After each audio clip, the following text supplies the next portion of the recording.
morning and thank you for joining our daily outlook. And today we'll cover the changes in gold. Greg will be sharing insights from our trading desk. The price of gold has fallen 0.2% in the last session. The Williams indicator moved sharply into the oversold area. The euro-dollar pair has remained muted in the last session. The Williams indicator transitioned sharply into negative territory.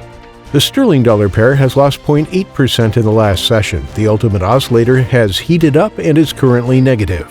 The Aussie dollar pair has fallen 0.3% in the last session. The MACD collapsed into the negative area. Thank you for your insightful trading ideas. Moving on to world headlines.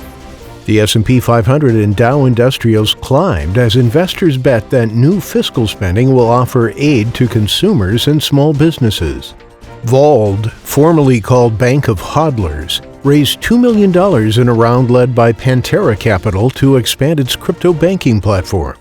Investors are weighing how big to go on U.S. technology stocks in the coming year, as pricier valuations, regulatory risks, and a revival of the market's beaten-down names threaten to dim their allure. Thank you, and now let's go through today's major economic events. The U.S. Red Book will be released at 13:55 GMT. The U.S. S&P Case-Shiller Home Price Indices at 13:55 GMT. The U.S. 52-week bill auction at 1400 GMT. The U.S. 7-year note auction at 1630 GMT. And the U.S. API weekly crude oil stock at 1800 GMT. We hope that you've enjoyed today's market outlook. On behalf of all of us here, we wish you a productive trading day. Be sure to join our next review for the latest news and events from the financial markets.